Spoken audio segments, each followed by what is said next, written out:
welcome to our latest update on the situation regarding the novel coronavirus.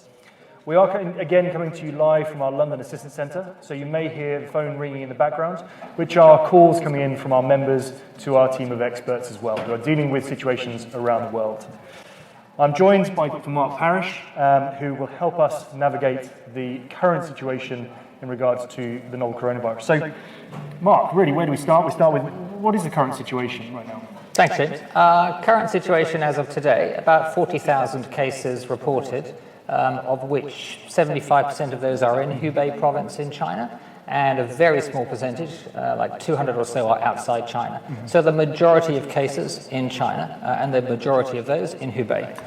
About 900 deaths, so we are still at about 2–2.5% mortality. Again, the majority of those cases in China, in Hubei, some in other provinces. Other things that we have seen, none of this what's called community transmission of the virus, so it's outside Hubei. Community transmission, which is where you and I might contact it if we are in a public place, and that means that the virus is becoming much more infective. That's certainly been happening in Hubei and in Wuhan, nowhere outside, and that's good because that means it's much more likely that the spread is under control. Quarantine regulations still in force in Hubei and Wuhan. That's probably made a significant difference to the spread of this disease. It's now about 2 weeks or so since this quarantine was started. We know that the incubation period of the virus is up to about 14 days. And so now, if that quarantine has been successful and if the incubation period is accurate, which we think it is, the next week will be really interesting because it will show us whether the quarantine has meant that case numbers gradually start to tail off. If you look at the graph today of cases, you actually can see that slight plateauing out. I think it's a little bit too early to say whether that has been effective. So let's wait for another week or so and just see what happens with that graph.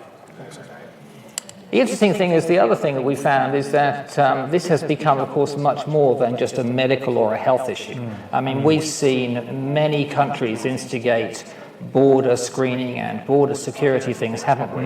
And that, of course, organizations need to be aware of that, don't they, when they're thinking about travel and employees either in China or elsewhere around the world. Absolutely, yeah. And I think that's something we're seeing with calls from our members and from organizations we're supporting is very much that this is broadening out into a broader global mobility situation as well. How do organizations maintain business continuity, particularly in the immediate region, but also how do they ensure the safety of their employees and their traveling population as much as anything? And I think one of the challenges that we're helping organizations to face, and we're seeing organizations to face, is around keeping up to date with those travel restrictions, the changing alert levels, the changing government advisories that we're seeing with countries around the world. So the important aspects there are making sure they get the daily fact checks. The daily fact checked information, corroborated, it's clarified, it's confirmed as well, and to make sure that they use that in daily communications to their employees as well. Making sure that their employees are aware and educated on some of the restrictions in place as well, particularly where there are implications around quarantines or other restrictions on people being able to move freely between countries as well. As we've seen over the last week with the likes of Hong Kong and now Singapore, with increasing alert levels in those countries, that will have a knock-on impact in terms of being able to travel there and travel around from there effectively as well. So making sure that there's communication and that there is that daily corroboration of fact-checked information as well to align with that. And I think that will also tie in with the broader elements of supply chain management, business continuity as well.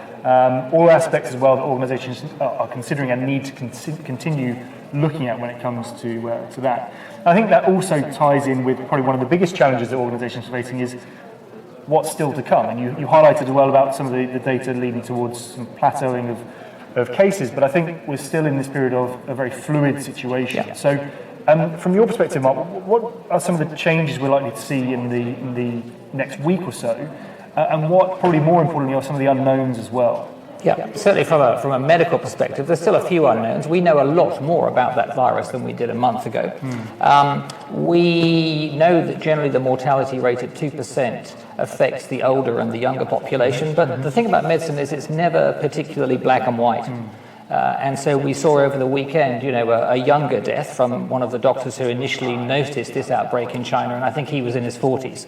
So we have to be aware of that. We know that it's been well contained. We haven't seen any community transmission. That's likely to continue, but we still don't know enough about how the virus is spread. There was a theory last week that you could be infectious when you didn't have symptoms. I think that has been discounted now. When they went back into the research around that particular case in Germany, they discovered that the lady, in fact, had symptoms when she was in Germany. That's the Chinese lady. So we know that. There's a few other unknowns that we don't know, and that's a lot of those are around how governments will react and how public health organizations will react, and that links that back, I think, to businesses and organizations which will all have plans in place for managing outbreaks. Now is a good time to be checking those, to be rehearsing those, to be making sure that they are specific for coronavirus, because there are a few changes with coronavirus compared to maybe other disease outbreaks at work, such as TB or other viruses. Now is a good time to check those in case this continues to be a problem, and that will help with business continuity in the next few weeks. Excellent. Dr. Mark, in terms of, we talked about the unknowns and the importance of planning and preparedness, what are some of the other considerations that organizations should be taking into account right now? I think one of the things that we should remember, this is a new outbreak. It's been around for 6-8 weeks so far. We don't know much about it. We know more than we did. It's killed maybe 900 people. We have to put that into context with other diseases which we know a lot about. Measles killed 126,000 people last year, and there is a vaccination for that. Malaria kills 400,000 people every year, completely preventable.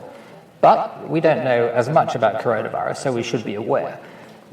We should also be aware that the healthcare aspects of this is not just affecting people who may or may not have coronavirus, but what organizations should be looking at is the healthcare and the support to their staff in and around China, because what we are finding as an organization is it is becoming a little bit more difficult for us to provide that healthcare in China, or to move people out of the country somewhere else if necessary, even if they don't have a coronavirus case, purely because of those restrictions and the less air travel.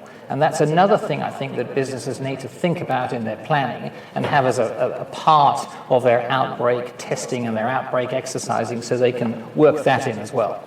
Okay, excellent. So many thanks to Dr. Mark for his insights. For more information on how we can support you in your outbreak planning and preparedness, please don't hesitate to contact us.